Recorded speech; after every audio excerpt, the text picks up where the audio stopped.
Bueno, listo.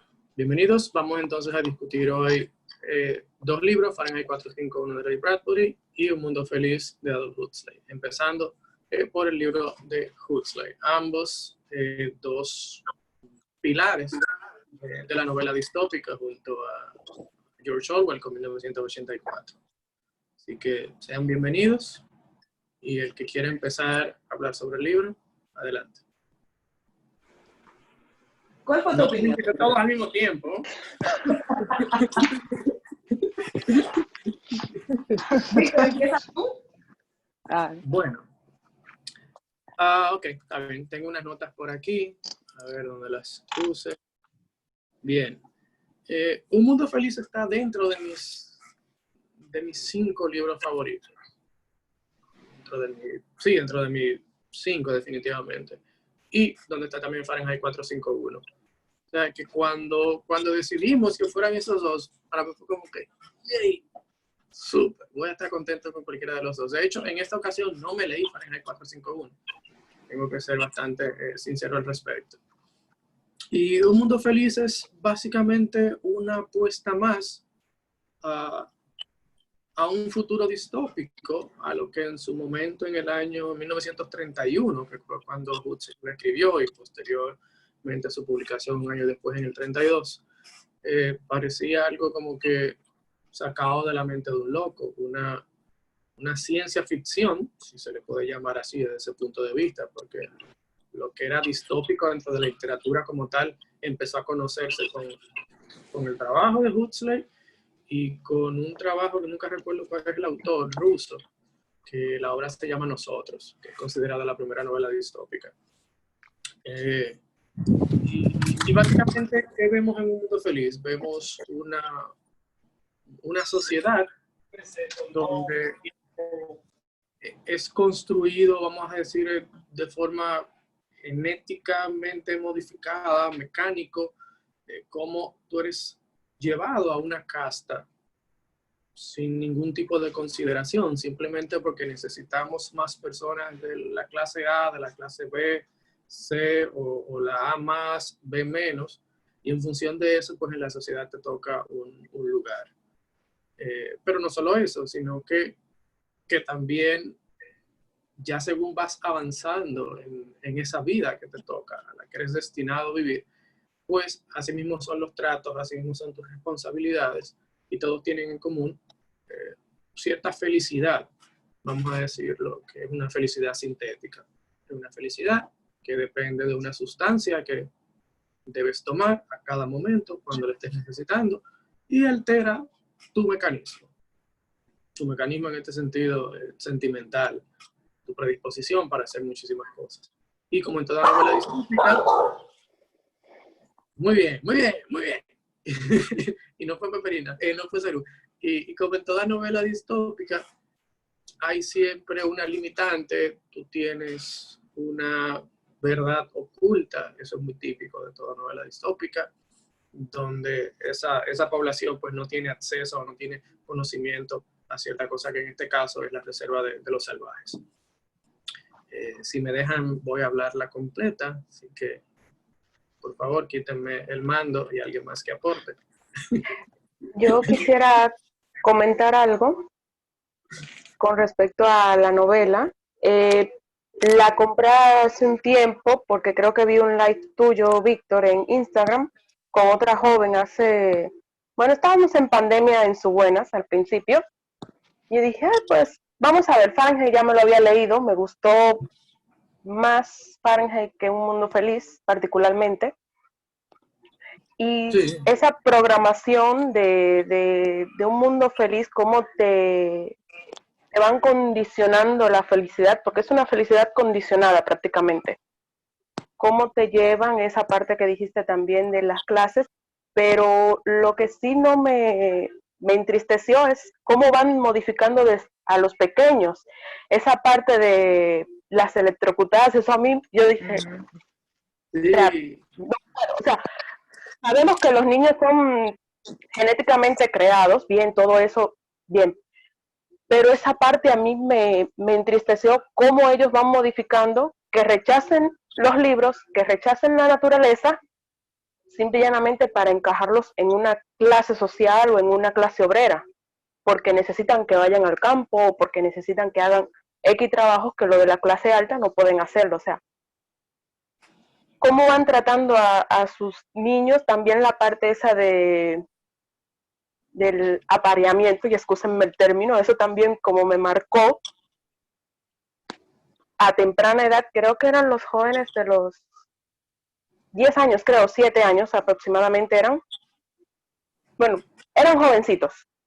Y fueron partes como que yo dije, no, es que si es un mundo que me toca vivir así, no.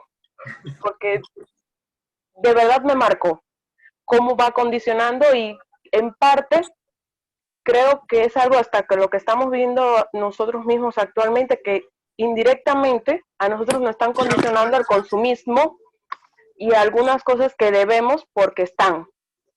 No, no nos dan como la esencia. Al menos es mi opinión personal y particular de lo que creo que nos está pasando actualmente. Muy bien. ¿Y quieres decir algo en cuanto al consumismo? Una cosa, Eso. perdón, hay unas opciones de levantar la mano. Veo que Sheila lo está utilizando y me parece que también está utilizando Fernanda. Ya veo. No sé si consideren que lo podamos hacer así o simplemente... ¿Y cómo una opción? ¿Solamente el anfitrión lo ve? Yo veo, por ejemplo, No, dos yo manitas veo tu levantadas. mano. Ajá, Sheila. Ya, ok. Le doy de nuevo a bajar la mano, ok. Ok. Bueno, pues lo hacemos así, por tema de orden, ¿ustedes prefieren? Sí. O simplemente Sí, hablando tal cual, porque lo que no me gusta de la manito es que tal vez uno dure mucho tiempo. Y yo, dale, Sheila. Y le vamos dando cada vez que alguien necesite, no se preocupen por la manito. Yo sentí que la novela está como dividida en dos partes diferentes. La primera parte vemos a Bernard como protagonista y ahí nos van describiendo este mundo. Y en la segunda parte ya se centra en mostrarnos cómo son las reservas de los salvajes. Y ahí cambia el protagonista a John. Ay, controla. También, sí, correcto. sí. También con respecto a lo que decían del consumismo, no recuerdo en qué página, no lo marqué eso, pero me llamó mucho la atención que decía que cuando algo se les dañaba, ellos lo botaban, ellos no trataban de reutilizarlo o de repararlo, simplemente, no, vamos a botar esto y vamos a comprar más.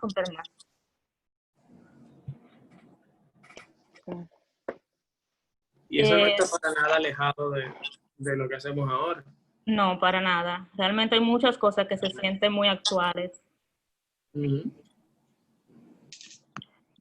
También cuando John estaba con la mamá en la clínica, que no recuerdo el nombre, me sorprendió mucho cómo la gente seguía igual, como que nada estaba pasando, y él estaba sufriendo, llorando, y todo el mundo igual, porque estaban condicionados a que la muerte no era nada, no importaba. Bueno, eso por ahora. Chévere.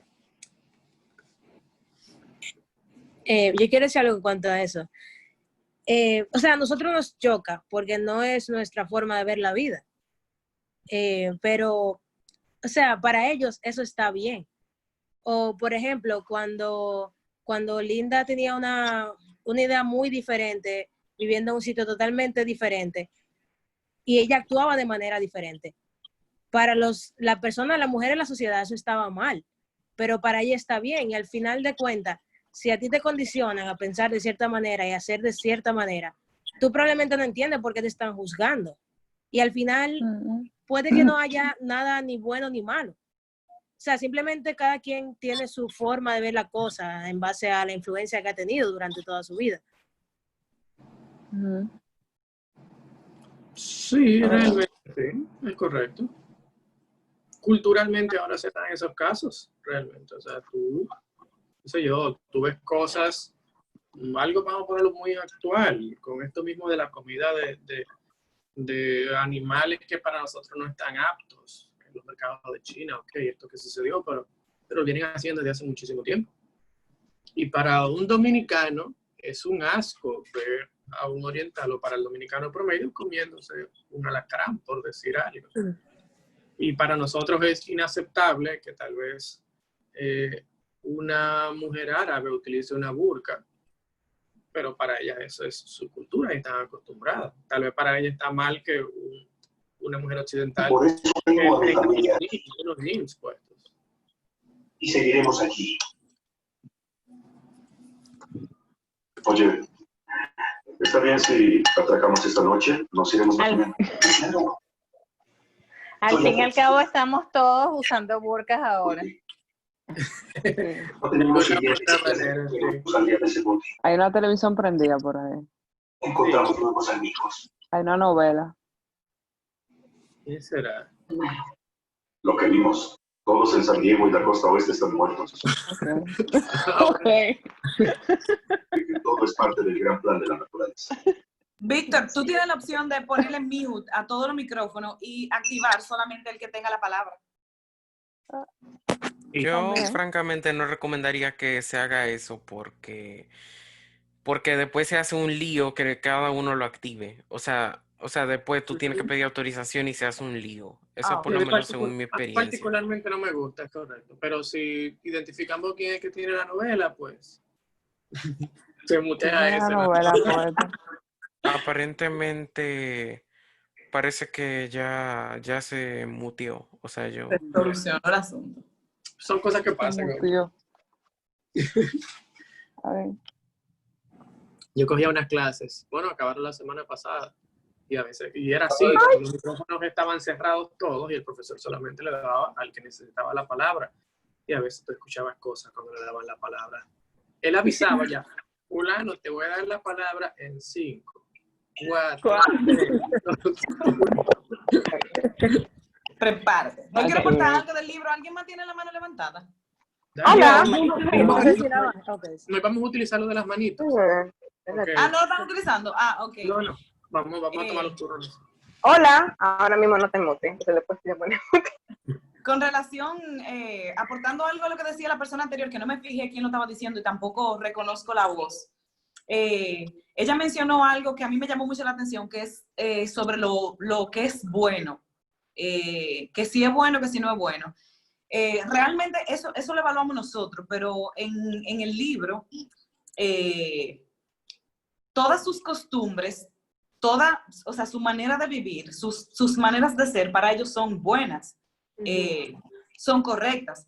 Entonces, una interrogante, o sea, algo que me puso a pensar acerca de los dos libros, fue como que, cóntrale, ¿quién dictó lo bueno? O sea, ¿quién determinó que era bueno? ¿Quién dijo que eso es lo bueno, que eso es lo correcto, que eso debía ser así? ¿Por qué todo el mundo lo sigue? Como que, ¿cómo se llama el que le echaron más alcohol de la cuenta, Bernard? Sí. El del alcohol. O sea, él fue condicionado igual que todos, más sin embargo, él se sentía diferente. Yo realmente me identifiqué con muchísimos personajes. Me identifiqué con Lenina en su momento, me identifiqué con Bernard, me identifiqué con el salvaje, con la mamá del salvaje. Yo creo que todos nosotros tenemos algo de cada uno. Por ejemplo, con el salvaje, en un momento me identifiqué con esa parte de querer pertenecer. El pana, la parte que él decía que quería que le dieran golpe, que él quería ser sacrificado, que él quería ser como uno más del montón. Me identifico totalmente en una etapa de mi vida, en un momento de mi vida. Bernard también, y con la parte de querer ser reconocido. Lenina con querer salirse de las reglas. Ella quería una relación al principio monógama, más sin embargo no estaba permitido. Y es como a lo que voy. ¿Quién dice que está permitido y por qué yo debo seguir esas reglas? Eso es como para mí es ilógico. Pero, ¿por qué? Entiendo tu punto. ¿Quién lo dice? Por lo menos en 1984 entendíamos que estaba el gran hermano y el partido, que era que dictaba las cosas, pero aquí tú no sabes quién era. Yo no he ido en 1984, cero spoilers. Entonces, ¿cómo comentar algo aquí? Okay. Sobre no recuerdo si fue, no me acuerdo quién fue que lo dijo ya, pero estábamos hablando de cuando John estaba en la clínica con su mamá. Y que los niños se acercaron de forma natural para ellos a hacer su respectivo desorden, porque era lo que te iban a hacer. Cuando él empuja al niño, que lo hace llorar, yo como que digo, ellos lo condicionan, pero el condicionamiento no es rotundo. Porque, por ejemplo, igual que pasa con Lenina, en un momento que ella tiene, que la tratan de sonsacar, ella a lo que va directamente es a consumir el soma. Pero si no consumiera el soma, ella pudiera tener, ¿qué te digo? Como un, qué sé yo, como un espacio para pensar o para razonar en lo que ella está haciendo o puede hacer o por qué lo está haciendo. Pero es como que inmediatamente se me ocurre algo, déjame consumir lo mío, mi soma, porque eso me va a controlar y eso me va a poner bien. O sea, al final ellos tenían raciocinio, solamente que no le interesaba utilizarlo. ¿Me entiendes? En ese sentido, yo creo que es principalmente, o sea, el tema del raciocinio lo tienen es los alfa y los beta, que es a quienes les permiten tener raciocinio, porque tú necesitas de todas maneras a alguien que ponga orden en esa sociedad. Entonces, lo que tú ves es que las personas esas que terminan huyendo a las islas, o los que terminan portándose mal, o los que terminan saliéndose de control, como el mismo, creo que se llamaba Mustafa, como el mismo como presidente del país, de alguna manera son todos alfas o betas, porque son los que el condicionamiento se hizo menor en ellos, porque hay un proceso de pensamiento analítico de humano que tú necesitas que se haga y que se realice. Entonces entiendo que tiene que ver por ahí.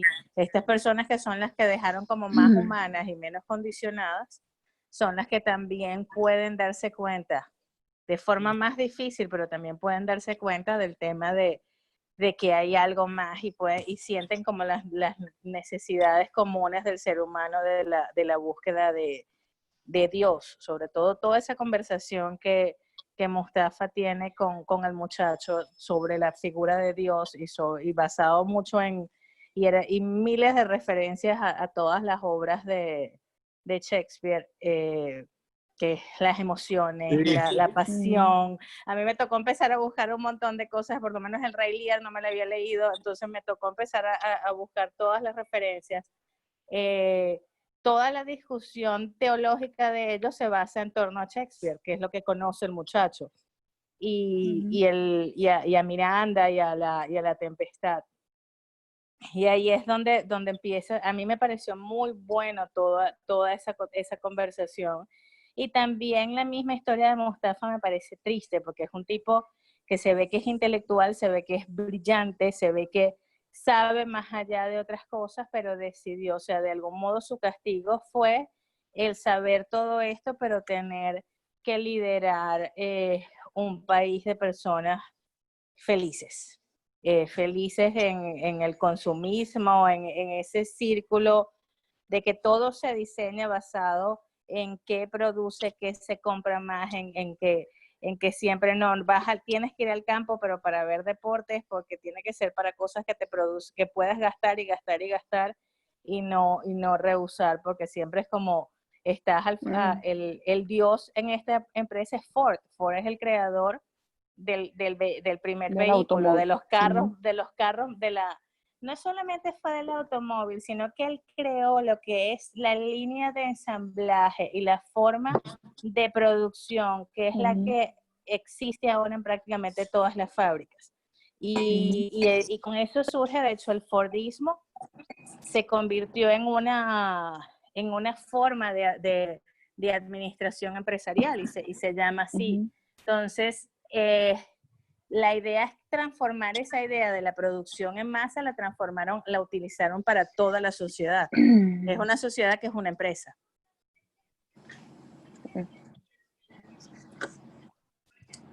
Eso que tú hablas de Ford es muy cierto. Y de hecho de que lo alaban, o sea, por Ford, como su Ujú. Dios. Se convierte en hecho, Dios. Se convierte en Dios, exacto. Ellos hasta cuentan Exacto. los años antes y después de Ford. Sí. Sí, Ujú. antes y después. Algo que yo quería mencionar primero, con respecto a las referencias a Shakespeare. De hecho, algo que lo dice la misma sinopsis del libro, si no me equivoco, es un dilema moral. Y los dilemas morales son centrales en las obras de Shakespeare. Entre, es básicamente, toda la novela es básicamente el dilema de si es mejor ser feliz o ser libre. De hecho, hasta yo noté que la primera cita en francés del libro, de hecho, un segundo, déjenme yo ver para yo leerla, que tengo muchas anotaciones. La de Acá, Bediaev. la de Berdiaev, que dice básicamente que deberían tratar de hacer un mundo menos perfecto, sino que más libre. O sea, ya que, de hecho, una cosa, o sea, el salvaje representa el precio de la libertad y al mismo tiempo, pero lo que realmente nos cuesta entender es por qué es si esperen, una cosa que de hecho ustedes mencionaron sobre que quién decidió estas reglas. Yo pienso que fue una combinación entre la autoridad, es decir, Ford, que de hecho, valga la redundancia, lo están referenciando a este libro como Ford.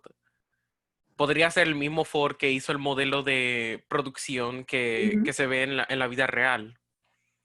Y entonces luego de ahí, o sea, podría ser una referencia o en su defecto es el mismo Ford. No sé, esa es una interpretación que me vino a la mente ahora, pero básicamente, espera, ¿qué era? ¿Qué era? Ah, bueno, básicamente nos encontramos o sea, ante el... Opinión sincera. Ay, Dios mío, se me fue la idea. Se te cruzó la nota. Está pobre. No Exacto. importa. No, tranquilo, elabora, tómate tu Ujú, tiempo. Habla otra gente. ¿Sí? ujú. No te preocupes. En lo que tú caes con tu historia, no sé si ustedes se dieron cuenta o notaron, cayeron en que tanto Bernard como Lenina son alusiones a Karl Marx y a Lenin. Sí. Esa parte cuando yo caigo en él, como que, oh, interesante. Lo hizo Orwell y lo hace también Huxley. Bueno, en este caso Huxley, que fue primero, porque Orwell lo hizo con Rebelión en la Granja.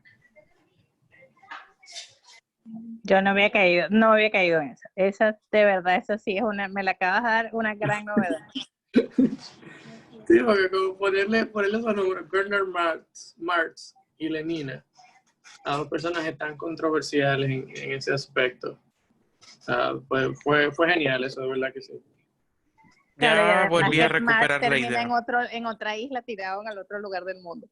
Sí, Y peleado con todos y siempre de mal humor. sí. Ya recuperé la idea.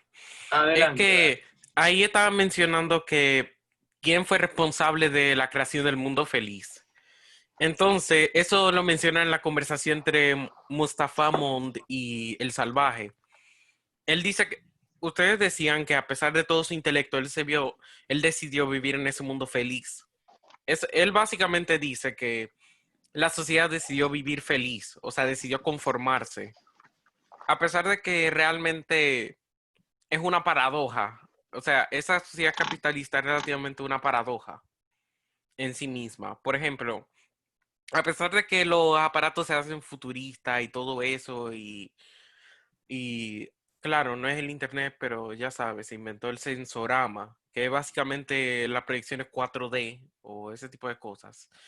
O un modelo más avanzado, pero relativamente él él predice muchas cosas, pero la sociedad en sí misma, Mustafa Ahmad menciona que es muy conformista y consumista al mismo tiempo. O sea, solamente usan la ciencia. O sea, no, ellos tienen un modelo científico, pero demasiado arcaico y al mismo tiempo tienen, o sea, presuntamente es progreso, pero al mismo tiempo no lo es. De hecho, la novela, o más bien la cultura de la novela en sí misma, está llena de contradicciones, si se le ve de ese modo. Y esa poesía realmente es una de las cosas que más me gustó de este libro y que relativamente, o sea, por ejemplo, ustedes no ven que los aparatos son muy tecnológicamente avanzados. Sin embargo, ellos no hacen investigaciones científicas. Entonces, ¿cómo la sociedad progresa? Eso realmente es un dilema y es algo que me choca, pero que relativamente ahí no se sabe si la ciencia o si existe ciencia, si es que existe ciencia en esta novela, o sea, en el mundo feliz. No se sabe si realmente o esta sociedad es conformista o no lo es. Yo quiero agregar algo a eso que tú dices, Fernando, y es que eso lo vas a ver en prácticamente todas las novelas distópicas, tal vez del año 70 hacia abajo. Igual con la ciencia ficción de la década de los 70 hacia abajo. Hay maquinarias, hay instrumentación súper avanzada para la época, cosas que no existían, pero no está la ciencia detrás de ello, porque fueron meras invenciones. Da la coincidencia de que hoy en día hay cosas que se parecen, pero hasta ahora ni siquiera en los libros de Isaac Asimov yo he encontrado como que una referencia de cara a la ciencia apegada al producto final. Siempre hay unas inconsistencias enormes y unas lagunas muy grandes, porque bueno, era gente que simplemente se estaba anticipando sin el conocimiento técnico, a dejarse llevar por la imaginación. O sea, te hablaban de un carro que vuela y posiblemente te decían que consumía zanahoria como combustible y ya tú sabes que eso no es posible. Entonces, esa parte yo siempre la termino omitiendo. Y eso pasó también en Fahrenheit 451. El tema del perro mecánico y el tema de los fuegos con las casas y eso. Pero En muy cuanto, buena o sea, observación. cuando él estaba hablando, me pasó por la cabeza de que se presenta como una utopía, pero realmente es un mundo en el que no quisiéramos vivir. Exacto, O sea, exacto. ¿y a qué precio también, o sea, a qué precio esa felicidad? Al final nos damos cuenta que sería preferible, para como vemos la vida nosotros, una vida con decepciones y con momentos que nos hagan realmente sentir y vivir de otra manera y no tan así. O sea, y a veces quisiéramos alcanzar, y creo que en alguna parte habla de eso, como de lo mucho que queremos. Tal vez quisiéramos alcanzar muchísimas otras cosas y no nos damos cuenta que para cómo vivimos y con lo que tenemos, puede resultar hasta mejor. Podemos sentir. Una vez que yo leía lo que decía que una distopía es una utopía para el que no se revela. Y me hacía muchísimo sentido porque en realidad te pintan un mundo súper interesante, súper avanzado. Y si tú te dejas llevar como un corderito, pues tú lo estás pasando bien. El que se revela es el que se da cuenta de que las cosas no son tan bonitas como las pintan. Y eso es algo fundamental en toda novela distópica. Fundamental. Siempre habrá un grupo que se va a revelar. Siempre. Son el cliché, pero es tal vez la parte que lo hace más interesante. Por suerte. Sí, porque yo creo que la base es menos el tema científico, eso es más como el tema de fondo, sino el problema social, o sea, lo que se forma en esa sociedad. Cuando por lo menos Mustafa habla y hace referencia a una vez que mandaron a un montón de alfas y los pusieron en una isla, y realmente que prácticamente se terminaron matando, y entonces uno piensa mucho. A mí me hizo referencia como al Señor de las Moscas, a todos esos niños que sueltan en una isla y que se destrozan. Fue un poco lo que yo pensé. O sea, ¿de qué pasa cuando todas estas personas demasiado cerebrales no tienen un orden o algo, sino que se dejan guiar por la anarquía? Hay una parte, estaba leyendo. ¿Se cortó? ¿Se cortó? No. ¿Se cortó, Victoria? Ahora que ella menciona esa parte del Señor de las Moscas. Bueno, volví. ¿Se oye o no se oye? Lo que pasa es que estaba leyendo las notas, pero veo que si las leo, entonces no me oigo. Hay una parte en la que hacen referencia de por qué ellos no tienen Dios, porque no hay, el concepto de la muerte no asusta y porque no hay vejez. Siempre son como niños que están teniendo sexo, pasándola bien, haciendo un montón de cosas. Nunca llegan al momento de la vejez en la que uno dice, se arrepiente de las cosas pasadas, ya ve como más cerca la muerte. O sea, no llega a ese momento, sino que andan todo el tiempo, son jóvenes y son felices. No necesitan nada de eso cuando tienen Soma. Y Soma los pone felices y ya. Y es así, es como si fuera una sociedad de eternos adolescentes. Así es.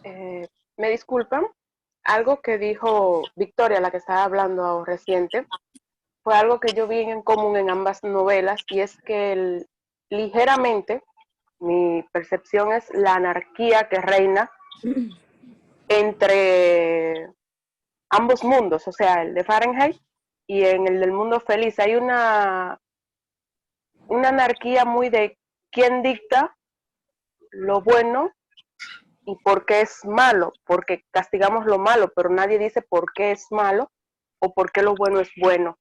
Y eso me llamó mucho la atención, que ambos libros se encaminaran a esa línea tan, bueno, yo me lo encontré así, tan directa.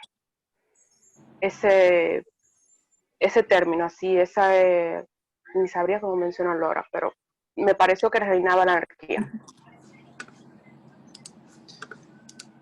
Ese también es otro de los puntos claves de las novelas distópicas. Siempre hay una diferencia entre una clase dominante y la clase dominada. Entonces, depende del tipo de distopía, pues puede ser esa dominación. Están las novelas distópicas de tipo político, las de género, las satíricas, ecológicas, sociales. Empezaron como por 5 y eso ya ha crecido muchísimo. Mucho. El de Paolo Bacigalupi, el de La chica mecánica, esa es una novela distópica socioecológica. Y su último libro, que se llama Cuchillo en el agua, es una novela distópica ecológica totalmente. Porque todo el tema de la división de clases y la guerra y demás se da porque se acabó el agua. Y en Estados Unidos encontraron un yacimiento y todo el mundo se está peleando por el control, vamos a decirlo, de ese yacimiento, de ese río. Malo el libro. Yo quería comentar un poco... Adelante. Quería comentar un poco sobre mi opinión del libro. No sé si me escuchan bien. Sí. Sí. Voy a comentarlo ahora, antes de que el internet me saque. Básicamente, bueno, yo no sé si algunos leyeron mi reseña, pero a mí en lo personal el libro me pareció muy bueno. La historia es bastante atrapante. Debo admitir que los primeros capítulos me parecieron un poco pesados de leer. De hecho, pensé en no terminar el libro, pero luego como que la historia fue tomando como un poquito de fuerza, empezaron a aparecer los personajes, lo que hizo que la historia se reforzara, por así decirlo. Y me gustó bastante la historia. Los personajes están muy bien trabajados, están demasiado profundos, o sea, en el sentido de que conocemos a Bernard, conocemos a Lenina, o sea, sabemos qué son ellos. Y eso me parece súper importante a la hora de crear un personaje en una historia. En cuanto al análisis del libro, que me parece que es la cosa más importante del libro como tal, toda esa crítica social que el autor hace con todas esas referencias de ese mundo, entre comillas, perfecto. Y el tema de las sugestiones, por ejemplo, fue algo que a mí me dejó impactada, o sea, y yo me quedé un rato pensando en ello, y es que según la historia, ellos acondicionaban mentalmente a cada una de las personas desde pequeños, desde bebés, diciéndoles sus pensamientos para que ellos lo convirtieran en verdad. Y eso es tan profundo por el hecho de que tanto la sociedad como nuestros familiares, quien sea, si alguien tiene un pensamiento y te lo dice una y otra y otra y otra y otra vez, tú te lo terminas creyendo.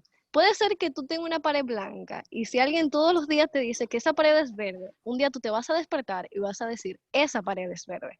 No sé si me doy a entender. Entonces, el tema de la felicidad, supuestamente, de cómo ellos vivían su supuesta felicidad y cómo el salvaje decía que la felicidad no existía sin desdicha, o sea, la verdadera felicidad no existía sin desdicha. Y yo creo que eso es completamente acertado, porque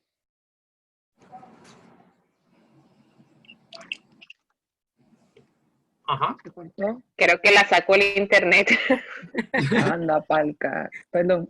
Y ella lo dijo antes de que el internet me Y fuera a tan decir. interesante Ella que lo estaba la admitió. plática.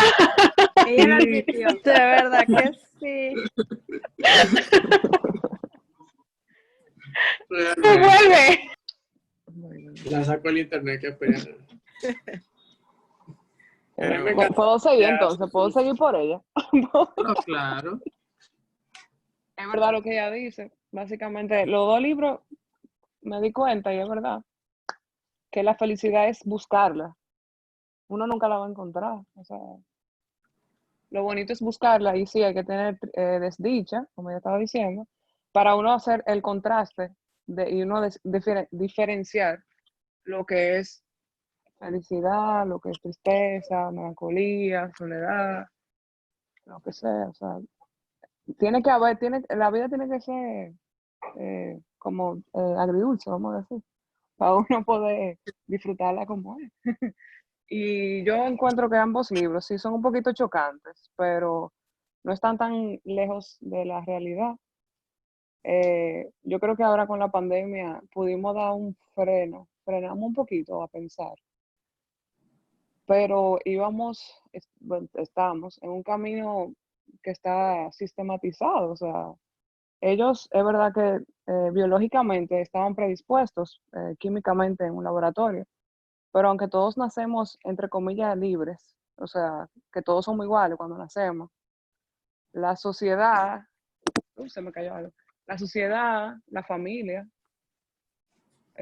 nos va cambiando, o sea, y nos hace discriminar, nos hace compararnos, ¿no? O sea, ahora vamos a decir que ya uno con el tiempo se da cuenta y ve tal vez comentarios de nuestros abuelos que tú estaban en otra época, que lo que estaba bien en el tiempo de Trujillo era esto. O sea, estoy diciendo cosas de referencia aleatoria, pero básicamente es así. O sea, ¿qué está bien y qué está mal?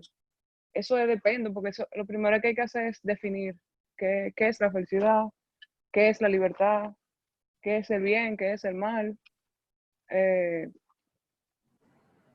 y lo que les digo, perdón, que son muchos, estoy acostumbrada a hablar con una gente, ¿no? Por eso, lo que les digo es que si eso fue chocante en el año 30 o 50, imagínense ahora que han pasado 70, 50 años y para nosotros todavía es chocante. Es triste, pero no ha cambiado el mundo, parece. O sea, seguimos igual, o Todavía sea, válido. seguimos buscando, porque para que todo el mundo sea feliz, y tenemos la tecnología, nosotros estamos buscando la vacuna para la pandemia, también tenemos que usar animales para poder hacer experimentos antes de humanos. Eso es un proceso normal en una vacuna, que a quién se la vamos a dar primero. Entonces ahí viene la preferencia de quién puso el dinero en la vacuna. O sea, no estamos tan lejos, aunque ustedes lo vean tan chocante. Y a mí me entristeció un poco porque dije, me chocó y después dije, pero lo estamos viviendo de diferentes formas. Porque igual como estamos diciendo ahorita, cuando somos pequeños, ¿qué es el soma? A los niños ahora le están quitando el azúcar, pero eso era una droga, o sea, y ahora los niños te dicen, no, el colegio no me dejan comer azúcar.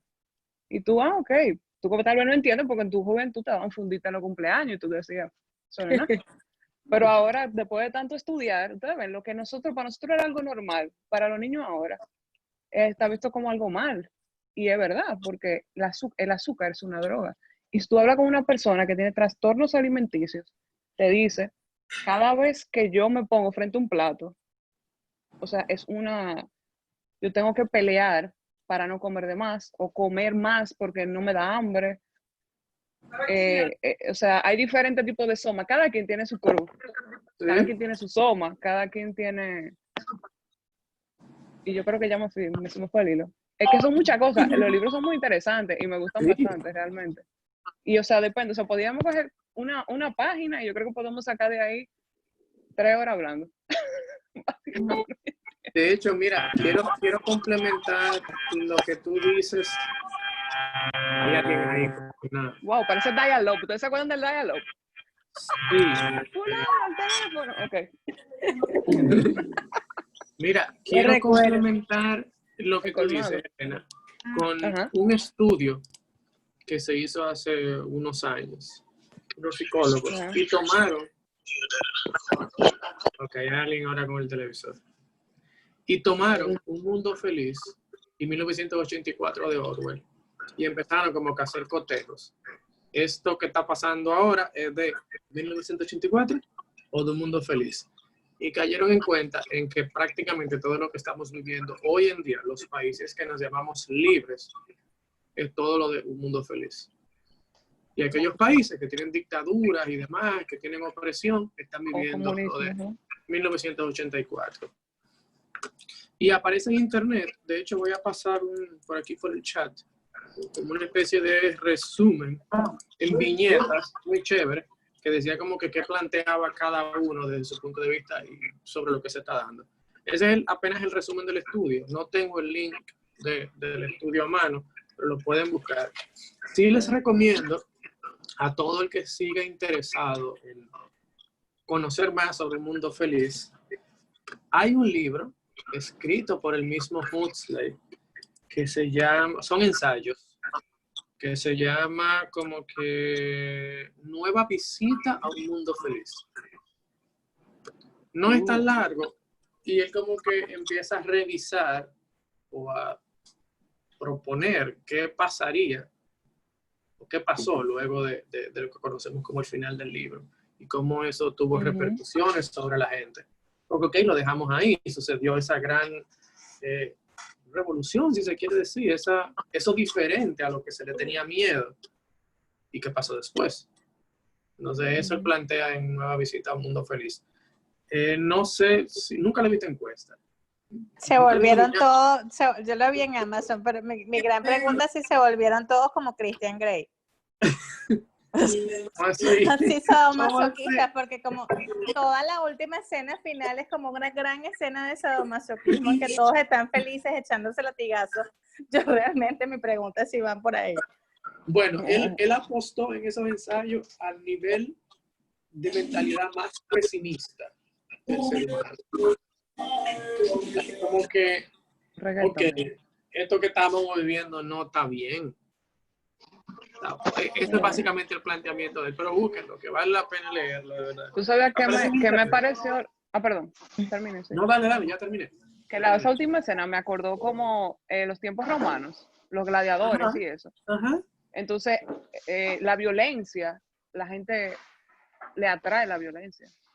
Aquí en República Dominicana, la pelea de gallos. En España, la corrida de toros.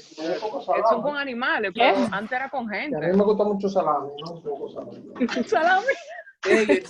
El salami. A nosotros también. El salami cuenta como violencia también, anota eso. Ay, no digan eso. Pobre salami. Que no te den salami, eso es violencia también. Anótate eso, Elena, también. Sí, está buena eso. Sí. Me fue el hilo después del salami. Digan ahora. Mira, continuando no, como dándole un poquito de forma a lo que decía Elena, Yo creo que Sigue, perdón. Yo creo que a lo que tú te referías con lo de no hay mal sin bien, es como que de qué manera tú aprecias lo bueno si no has conocido lo malo. Yo estoy con mi data. Exacto. Miranda. La data. Señor, en vivo. No hay forma de apreciar, y eso es muy real, no hay forma de apreciar lo bueno si tú no conoces lo malo. Igual, tú no tienes forma de reconocer qué es malo si no has conocido lo bueno. Tú tienes que tener como un punto de comparación. Claro. Una de las cosas que más me chocó, tal vez, de todo eso, esas comparaciones que ellos hacían, era lo grotesco, lo dantesco que ellos veían el hecho de que tú vienes de una madre. Exacto. ¿Verdad? Y no hay cosa para nosotros como los seres humanos, una manera más magnífica, independientemente de lo que suceda después de tu mamá. Independientemente de lo que pase luego del nacimiento. Entonces, la primera vez que yo leí el libro, eso y el final fue como que, diablos. Que también lo vemos en Fahrenheit. También. En Sí, Fahrenheit son como que están ¿cómo es? Cesárea. Ellos no paren natural. Y yo me acordé aquí, acuérdense que nosotros tenemos la tasa de cesárea más alta. O sea, porque todo el mundo para en cesárea. Y yo, míralo ahí. Aquí hay un tema económico por eso. Exacto, es como que más económico que otra cosa. Otra cosa que mencionaba Elena era como de lo bueno, que lo mencioné yo también. Básicamente es lo bueno y lo correcto. Yo creo que yo mencioné eso en el chat de Telegram. Es como que qué es lo bueno y qué es lo correcto, porque lo bueno es algo totalmente relativo. Para ellos todo era bueno, pero era correcto. O sea, lo correcto es como que básicamente tú tienes como un hecho, por ponerlo con mis palabras de una manera más fácil, y lo bueno es como una interpretación, pero lo correcto es un hecho, punto. Sí. Entonces, como ¿por qué tú lo sigues? Yo tengo como que cierta indignación con los dos libros por eso. O sea, el sentimiento que me provoca es como, coño, estoy indignada. Yo creo que yo tengo más indignación con Fahrenheit 451 por el hecho de que se quema el libro. Los libros. Ay, Dios mío, los libros. Dime, pero mira, ¿cómo tú haces eso? ¿Y por qué tú permites eso? Pero si de hecho, no estás 100% de acuerdo. Eso que tú mencionas de qué es bueno, qué es malo, voy a tocar el tema de cómo lloran con la sexualidad, súper abierto. Todos somos de todos y para todos. Ahora mismo lo leí.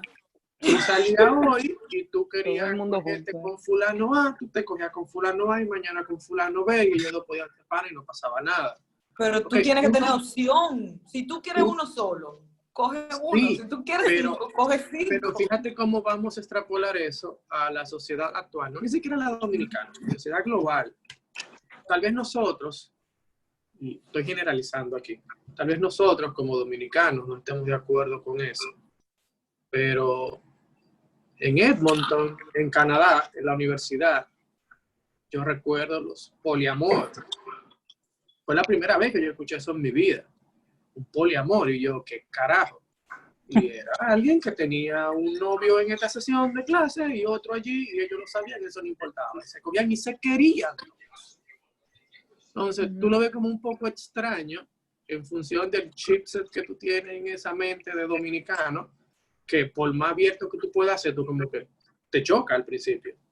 Aunque después tú digas, cada quien haga lo que quiera. Pero al principio tú como que, raro.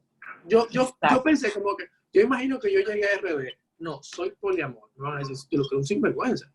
¿Que tú eres entonces, qué? Polilo. Entonces, como que eso sucede. Y ellos lo hacían mucho, como que, porque yo debería estar solamente con una persona, así puedo estar con mucho. Y era algo de lo que Bernal como que estaba como que, espérate, no, a ti no. A ti no. A ti tampoco. Porque él ya como que estaba, ya él tenía como esa necesidad de hacer algo diferente a lo que estaba predestinado a hacer. Hablando ahí entra lo que yo pienso acerca de lo bueno y lo correcto, porque ¿qué te digo? Quizá es bueno, debe ser bueno.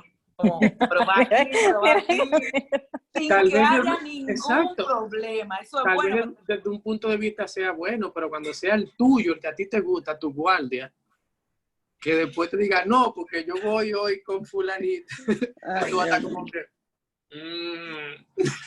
No, bueno, pero así o sea, no. a lo correcto. Exacto, Ahí entra lo exacto. correcto. Es Exacto. correcto. Como, no sé. Lo que Pero sí, Y eso sigue entre siendo, comillas. hoy en día lo correcto, lo bueno sigue siendo cultural. Exacto. O sea, el musulmán Sí. puede tener hasta 5 esposas siempre y cuando le dé 4. el mismo cuidado, el mismo trato y tenga la misma responsabilidad con las 5. Pero hay... Sería un monumento esos hombres, de verdad que sí, un monumento. No, porque uno no puede bien con una, imagínate, con 5. Pero no, eso Entonces, aplica perfectamente. hay Eso otro mismo ejemplo país. aplica perfectamente. Hay otro país donde son las mujeres las que pueden tener hasta 3 maridos. ¿Dónde es eso? Es una isla, y voy a quedarme Vamos con a la googlear. Sí, Búscalo, busca el dato, busca el dato. Entonces, sí, La vaya. isla del Caribe. No es del Caribe. En el Caribe pueden tener más, pero usualmente los otros no lo saben. No se entere. Pero fíjate cómo ese tema cultural te cambia la percepción de lo bueno y lo correcto. O sea, en este país todavía es malo tú tener tatuaje. En este país todavía hoy en día tú vas a buscar un trabajo en un sitio y te dicen no. ¿Por qué no? ¿Por qué no? Y en el fondo tachado porque tenía un tatuaje en un lugar visible, donde eso en realidad no impacta qué tan bueno. Por el cabello también, lo mismo. Aunque hemos cambiado bastante. Por el cabello. O sea, casos Pero que yo te he pienso- escuchado por ahí de gente que le han tachado porque tiene el cabello en un afro. Y ese es el cabello, además el cabello prácticamente natural el de aquí. 70% del dominicano. O sea, Sí, eso es discriminación. realmente. ¿tú entiendes? Eso es discriminación. Pero es discriminación que nosotros lo vemos mal. Claro. Exacto. Mira, yo digo que Sí. en esa parte hay que, así mismo, como nosotros lo vemos diferente, hay que entender que hay simplemente personas que lo van a ver diferente. O sea, me refiero a lo siguiente. Con lo bueno y con En lo mi malo. familia, un caso muy cercano. Por ejemplo, yo pienso que somos la generación que está empezando a aceptar y a pensar diferente. Pero a mi mamá, que la crió mi abuela en ese entonces, hace ya muchísimo tiempo, era con otra forma y ella veía la cosa de manera diferente y probablemente era más conservadora y no tenía acceso a toda esta educación, no tenía acceso, o sea, uno viaja desde su casa, uno puede conocer gente desde su casa, uno puede ir, qué sé yo, participar en grupos inclusive como estos y no necesariamente de aquí, yo pudiera estar aquí y participar en un grupo, no sé, en Colombia o En España, Guatapé. estudiando. Y yo estuviera conociendo formas, yo estuviera escuchando comentarios diferentes, muy diferentes a lo que estamos escuchando ahora, Es sobre que cómo ellos piensan. Entonces, tú eres lo que te criaron. exactamente. Y ahí viene la parte en la que uno tiene que decidir, Comillas. pues, ¿pienso así o no pienso así? Exactamente. Pero al final, uno sabe que no es aceptado ese tipo de cosas en la sociedad, pero hay que pensar, ¿de dónde viene esa persona? ¿Por qué piensa así? En vez de decir, tú sabes, ¿por qué tú dices que está mal? ¿Cómo lo criaron? O sea, tú eres lo que tú viste, lo que tú viviste hasta que tú despiertas. Entonces, como con pensar, ¿por qué esta gente actúa así? ¿Por qué esta gente dice eso? Exactamente, hasta con mi mamá me pasa, que en mi familia me pasa. Y yo digo, yo pienso diferente por muchísimas razones, por muchísimo acceso a cosas diferentes. Es así. La empatía. Y también hay que ver que ahora las personas tienen acceso, como tú acabas de decir, a más recursos que antes quizás la gente no tenía. No. Antes era tú y tu entorno, solamente eso. Ahora podemos conocer personas de diferentes culturas sin siquiera tener que ir a ese sitio. Claro. Cuando yo leí Un Mundo Feliz la primera vez, porque lo he leído varias veces, yo tenía alrededor de 15 años. Y fue de verdad un shock muy grande para mí, porque a los 15 años, ¿quién ha conocido, quién ha salido, salvo que tú tengas una visa que te permita viajar fuera, conocer otras personas? Tú nada más eras el patio y listo. Pero recuerdo que lo que más me impactó de ese libro cuando lo leí la primera vez fue que me autoclasifiqué de inmediato y dije, soy una salvaje. Y si algún día el mundo se convierte en eso, estoy jodida. Es así. A los 15 años, esa fue mi mentalidad. Yo quedé frustrada definitivamente. Dije, oh Dios mío. Pero ya ahora, cuando tú tienes la oportunidad de viajar, de conocer, de abrir tus horizontes, tú te das cuenta que una persona no es un tatuaje, no es lo que se vea, no es como se dice, no es lo que piense, es sencillamente lo que es una persona. Y aunque tú no estés de acuerdo con lo que diga o con lo que piense, solamente por ser persona y tener un pensamiento merece tu respeto. Ya por eso yo puedo entender mejor a los personajes, pero todavía sigo insistiendo que eso fue para mí un shock y nunca lo superé. Sinceramente, nunca lo superé. Y quiero agregar algo todavía, que aunque estamos, en el 2020, y pensemos que Huxley está bien, formaba parte de un país desarrollado, inglés me parece que era Huxley, De Londres. en el 30, no es que Inglaterra era tampoco open mind. O sea, estamos hablando de un país que durante años, décadas, ha sido en extremo conservador. O sea, posiblemente de los países desarrollados es el más conservador. En el sentido social, político, o sea, que vino de una sociedad donde, y mire, eso nunca lo busqué, posiblemente su libro tuvo muy malas críticas, justamente por la manera como le exponía sus cosas. Otros tantos personajes ingleses también se vieron en la misma situación. El de la máquina Enigma, que era homosexual, también la pasó muy mal. Orwell se vio en la necesidad también de salir de Inglaterra por ciertos puntos de vista que tenía de cara a la guerra y con el periodismo, siendo periodista inclusive para la BBC, corresponsal de guerra.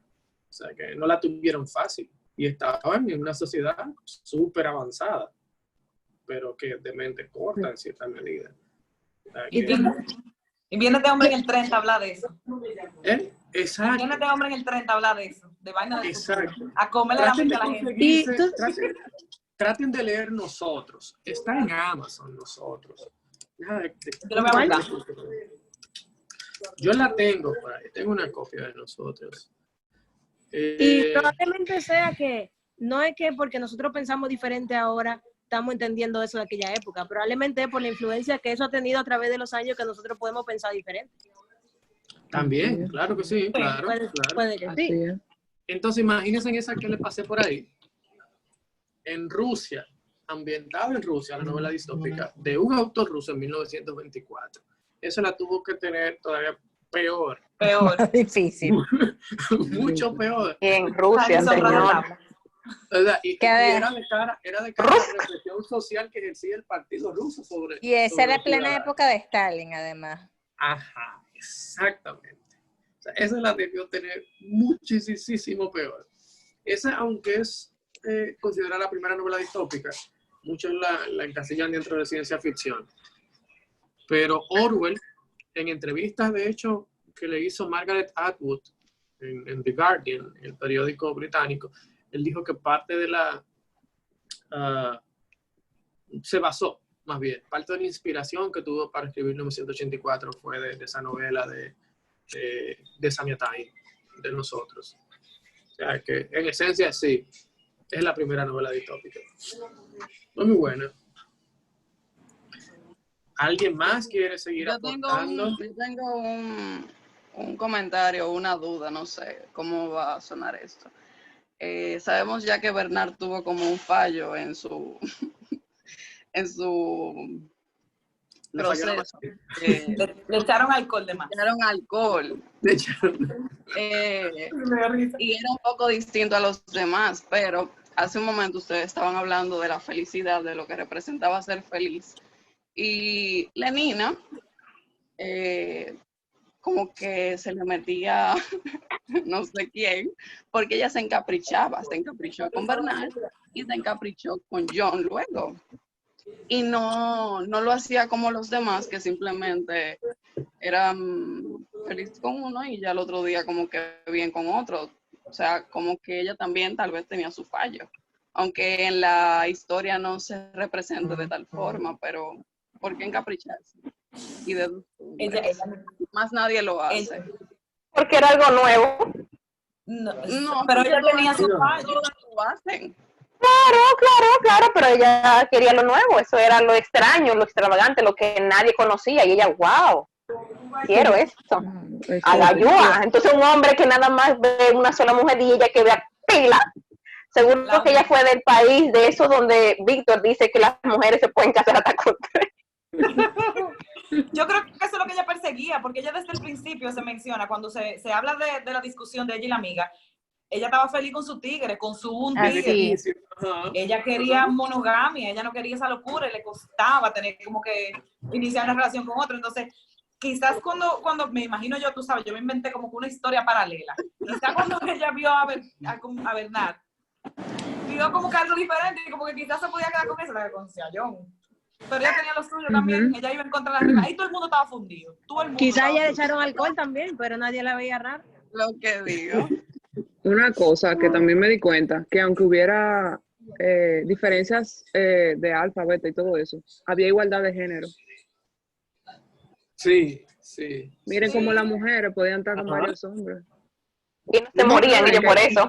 Y solamente yo. Era normal y ella tomó la iniciativa, aunque el otro se volvió loco y dijo, cuero. Pero porque en su mundo, de los salvajes, eso era raro. Que vamos a decir entre comillas, estamos nosotros.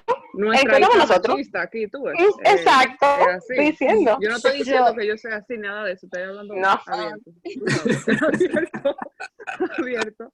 Pero para que ustedes vean que sí hay diferencia de clase, pero no de género. No sé, a mí sí me pareció que había diferencia de género.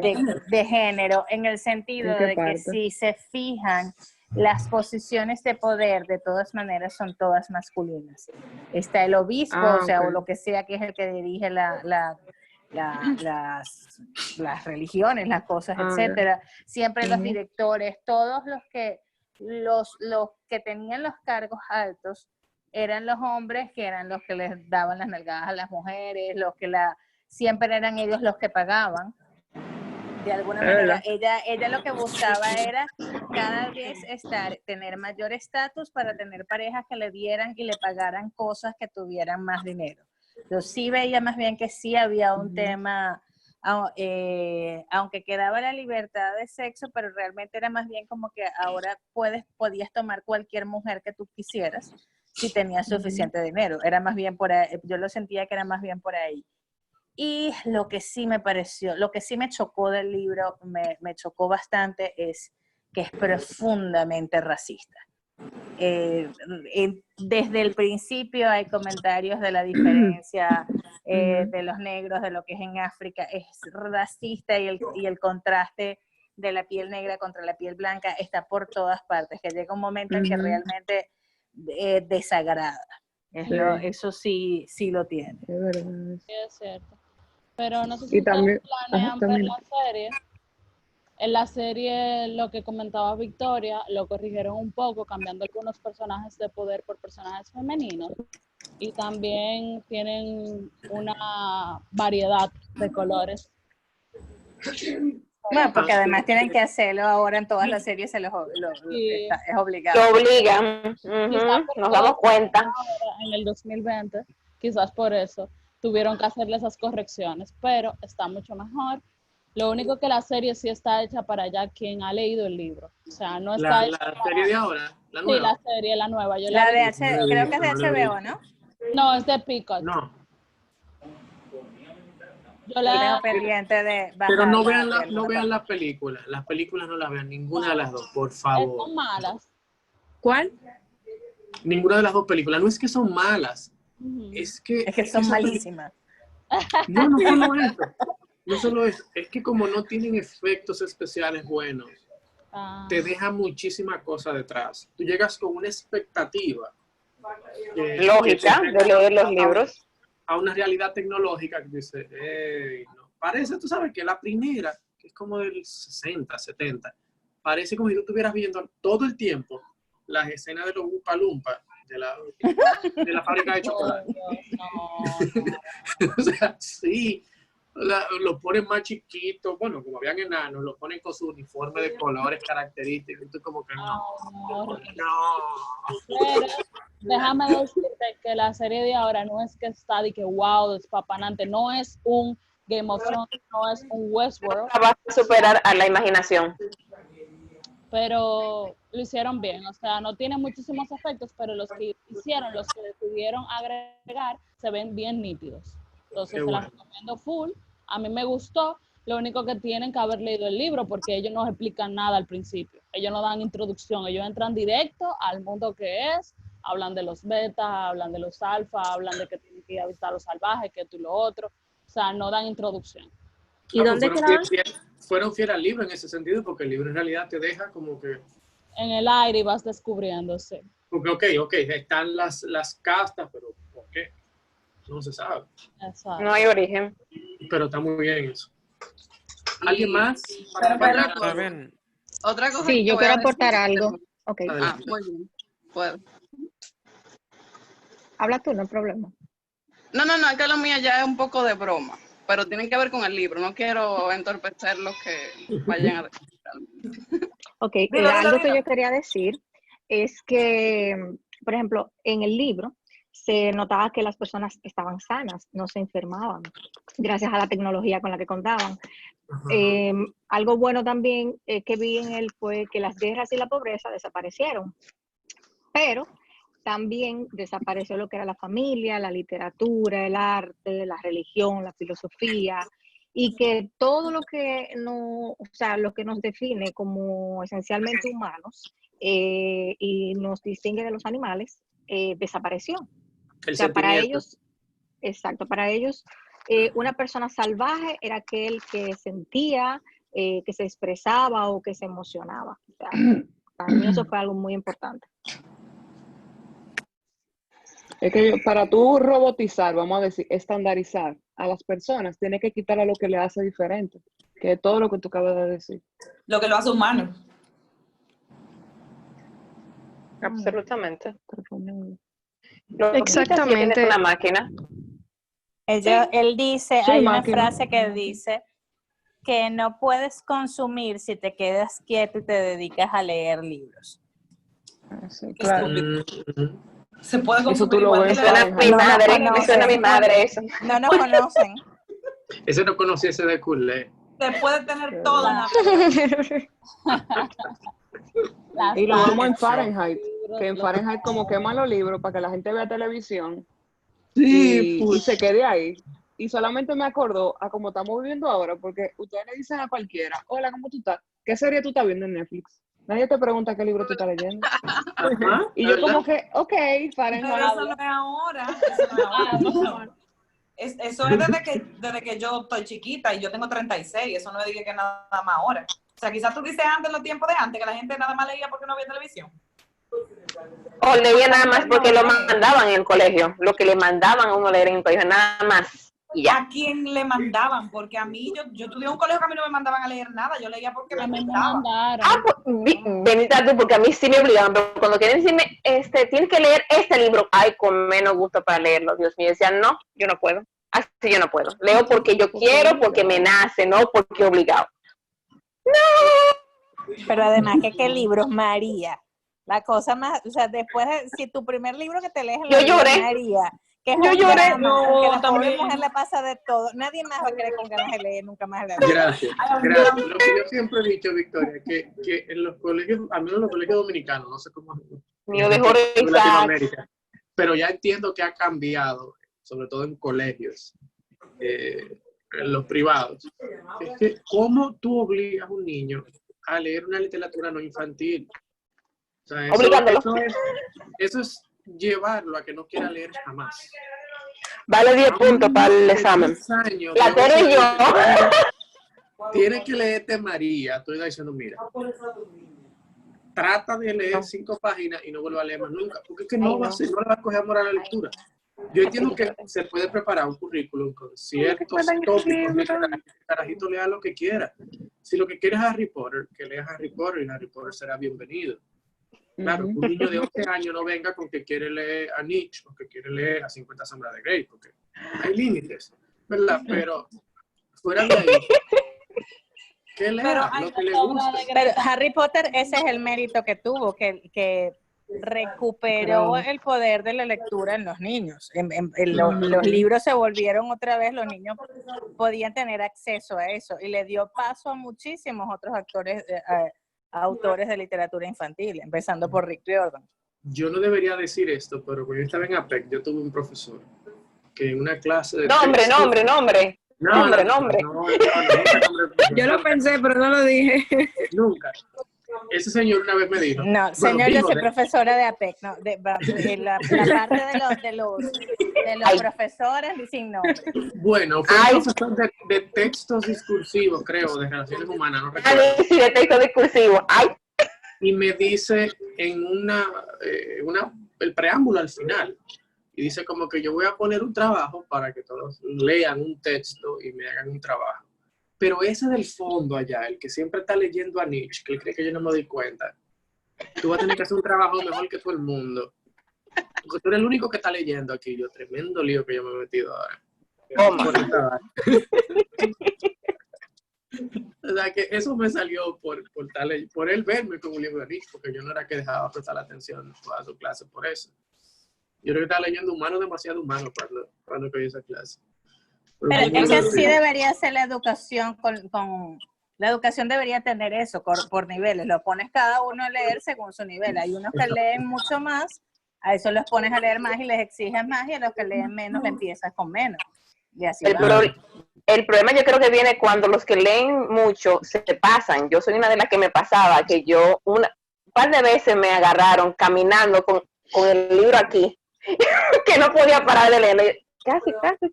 Yo creo que ¿a alguien más le ha pasado eso? Sí, pero es que sí, a mí me pasaba en el cuarto bachillerato. Caminando con los libros así. Tengo una amiga que chocó su carro así. Chocó, se paró, le dio la cédula, la licencia y todo al hombre, que intercambiaron el teléfono de dónde se iban a encontrar, y ella siguió con su libro en la mano de que iban a juntarse en la casa del conductor y todo, y ella siguió leyendo con su libro y se montó en su carro y siguió leyendo porque ella chocó porque estaba leyendo. Dios mío. Qué bien. Bueno, sabemos de todo de la villa. ¿Algo más por agregar de Mundo Feliz? Ya, lo último que iba a decir hace un ratito. Ajá. Yo tenía mi expectativa de un mundo feliz, a lo que yo podría imaginarme que era un mundo feliz.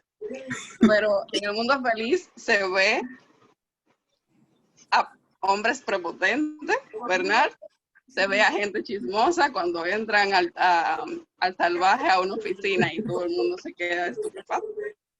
Y que no tiene papá. Y mujeres intensas, like Lenina. Regalada. Entonces, como que, wow. No habrá mundo feliz. ¿Ustedes se acuerdan de un post que puso Víctor de que describe tu relación de pareja con el título de un libro? Y yo puse Un Mundo Feliz. ¿Qué tú me dijiste, Víctor? Que no, que tú no te lo habías leído. Que yo espero que tú hayas leído ese libro. Y yo, bueno, a mí me dijeron, pon un título. Exacto, no que ponga el análisis. Exacto. Pero ese libro no. Ese libro cumple, ya para cerrar, con lo básico de una novela distópica. Por eso, 1984, Un Mundo Feliz y Fahrenheit 451 están considerados los tres pilares de la novela distópica. Porque saben llevar a ciencia cierta esas características propias de lo que una novela distópica es. Muchísima gente ha intentado hacer novelas de ficción donde hay una diferencia entre rico y pobre, donde hay una guerra y unos son privilegiados y otros no, tipo los Juegos del Hambre, pero como que no encaja tan directo en una novela distópica. Justamente porque esa parte humana tú no terminas identificando. O sea, el que me diga a mí que se identificó con Katniss Everdeen y que salió de ahí pensando en esa mujer, no. O sea, y no es por quitarle mérito, porque a mí me encantó la saga de The Hunger Games, pero pero yo no la paso al tema de novela distópica, lo dejo tal vez en ficción solamente y en fantasía. Pero en la precuela, tú de verdad que con el presidente, más bien tú terminas generando una relación amor-odio con él. Y la tengo ahí parqueada, No es mala. No, porque los reviews la desbarataron, la destrozaron.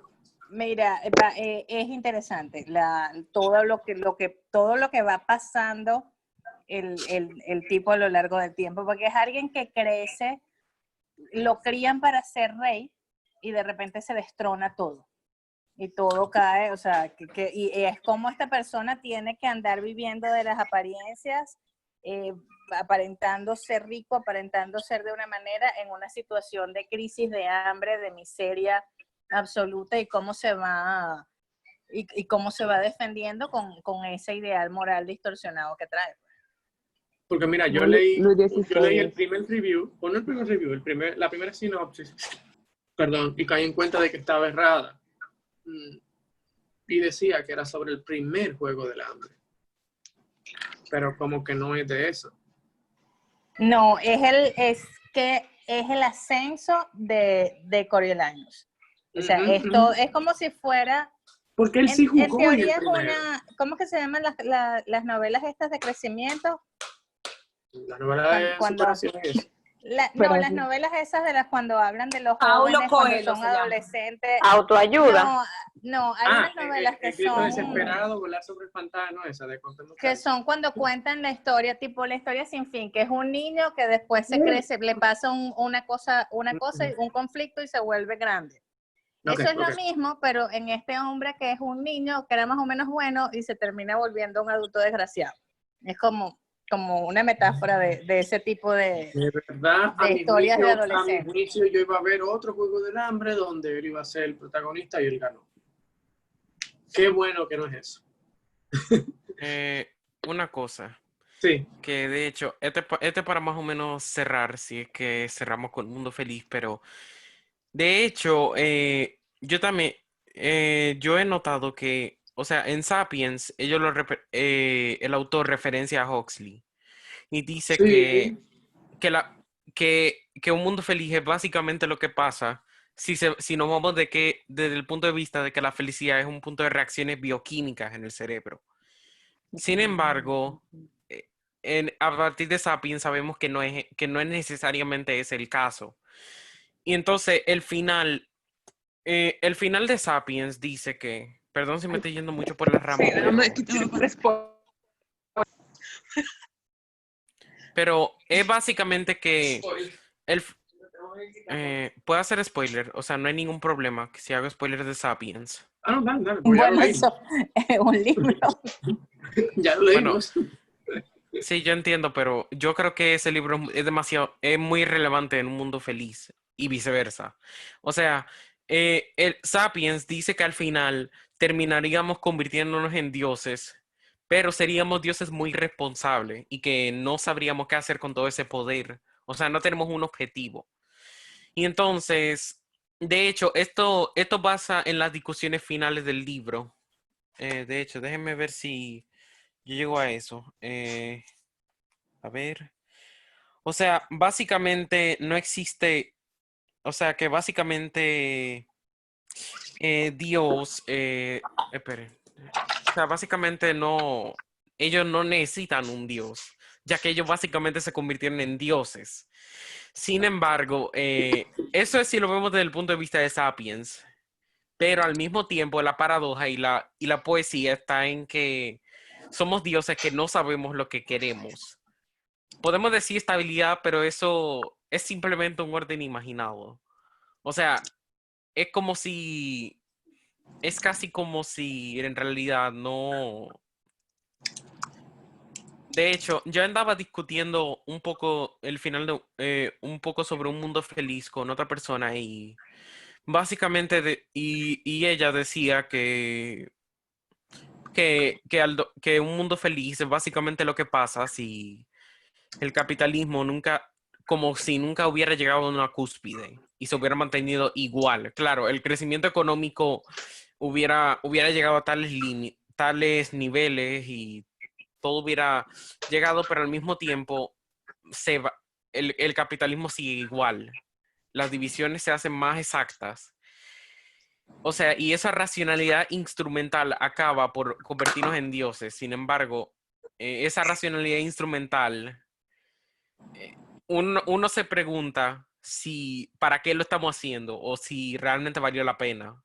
O sea, de hecho, un dato curioso, esperen, la racionalidad instrumental, para que conste, es básicamente lo que hace Apple todos los años. Siempre lanzan un nuevo iPhone y todo el mundo saca a comprarlo. Sin embargo, ¿qué tal si ese iPhone no tiene casi nada nuevo? O si realmente valió la pena. O sea, esa racionalidad instrumental es básicamente cuando se reduce todo a números, estadísticas y utilidad. Y eso mismo pasa en un mundo feliz, que la racionalidad instrumental llega hasta tal grado que nos quita la humanidad y nos convierte en dioses. Sin embargo, ¿hasta qué punto nosotros, o sea, a pesar de que nos convertimos en algo que no somos humanos, realmente nos lo merecemos? O sea, un dios normalmente tiene su objetivo o tiene su razón de ser, o más bien un poder. O sea, tiene más bien un rol. Sin embargo, en los dioses de un mundo feliz, básicamente cada uno tiene un rol predeterminado.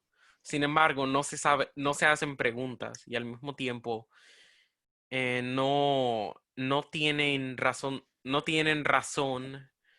para, o sea, ellos no se hacen preguntas más grandes y eso es lo que más me choca de este libro. Pero al mismo tiempo es algo que ya debería de por sí aterrarnos y que, o sea, bueno, nada, Ellos dan era todo por solamente sentado. eso. Dan todo por sentado porque lo tienen todo. O sea, básicamente, y hacen referencia muy clara pero ¿por qué tú vas a reutilizar eso? Eso se te dañó. Bótalo. Consigue otro, compra otro. O sea, eso se ve una y otra vez en el libro.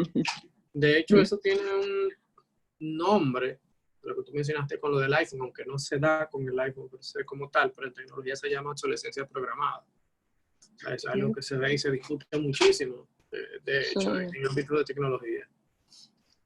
Pero nada, me pareció súper interesante la conversación. O sea, 1:30 hablando de un libro, eso está genial. Genial. Vamos a hacer una pausa de, qué sé yo, 2 o 3 minutos y entonces ponemos a grabar otra sesión para iniciar con Fahrenheit 451.